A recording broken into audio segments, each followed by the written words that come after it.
Hello everyone, and welcome back to another session of Dark Souls 3 PvP and another weapon showcase. This time we are using the Notched Whip, which, not surprisingly, has alternating whipping R1s. Its R2s are horizontal sweeps, and its running R1 is going to be an overhead sweep. When two-handed, its R1s are horizontal sweeps, its R2s are an overhead followed by a horizontal, and the skill is Impact, which goes around shields and slows stamina recovery. So the Notched Whip can be found at the starting point in the Cathedral of the Deep by the very first bonfire. It's pretty hard to miss, in all honesty, so most of you guys have probably found it.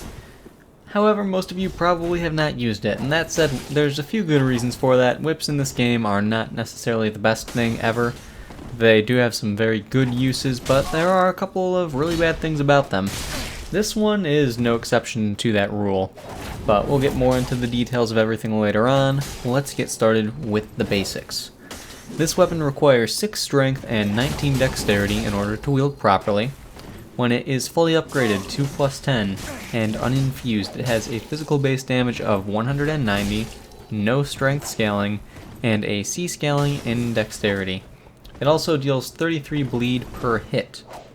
When infused with Refined, it actually has its scaling increased on the strength side of things from nothing to a D scaling.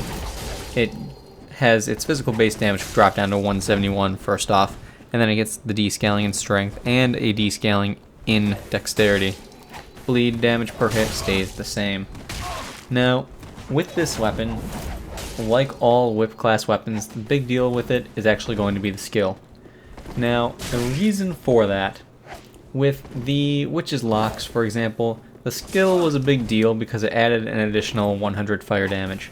That's all well and good. With this weapon, it's a big deal because it is a multi-hit attack, and the weapon, it causes bleed to build up, so a multi-hit attack is exactly what it needs to be successful. So, because it hits multiple times, it builds up the bleed very quickly through those hits. It has fantastic tracking on that skill. It goes through people's shields like there is no tomorrow, and overall, it is just kind of fantastic because it has an extreme amount of range. This weapon's damage output is honestly kind of poor. It's not the greatest thing ever. It's going to be pretty bad, in all honesty, as far as damage output is concerned. On a regular attack, I mean, you're not going to hit over 200 very frequently at all. It just will not happen.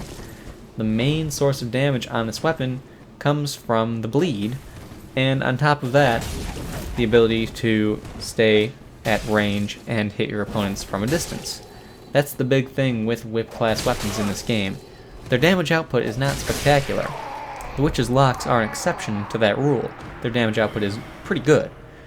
But most of them, they're not the greatest things. That's why they're not very common.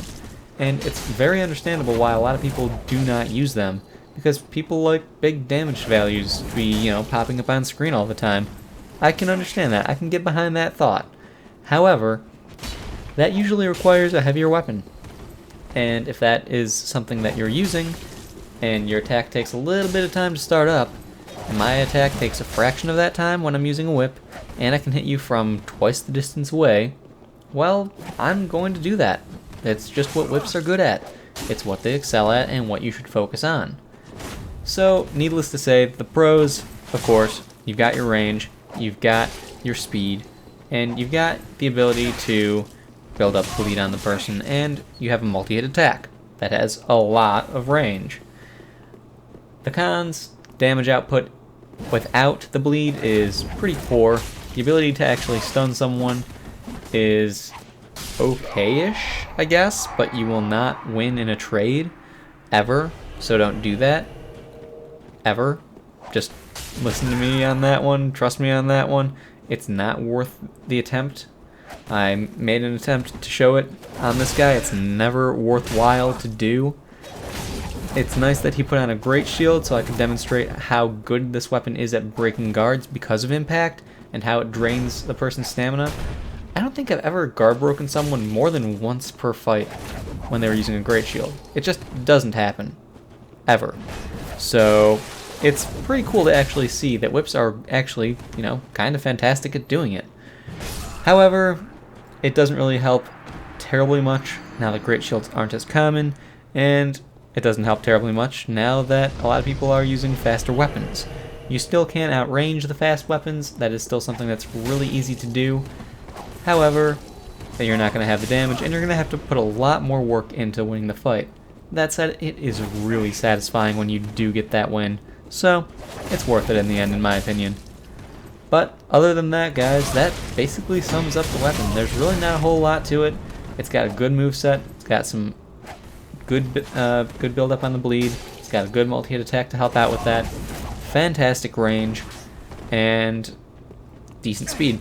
That's all it's got. Other than that, cons, again, just to recap, damage. Damage is bad. Damage is really, really bad. And the ability to stun someone, well, you'll never win a trade, so it's fine. Chances are you'll be out of range most times you attack anyway, unless you're going for a close range L2, just so you can get the multi-hit going on with that. But anyway, that's all I've got this time, guys. I hope you all enjoyed the video, found it helpful in one way or another. Please like, subscribe, and all of that good stuff, and I will see you guys next time.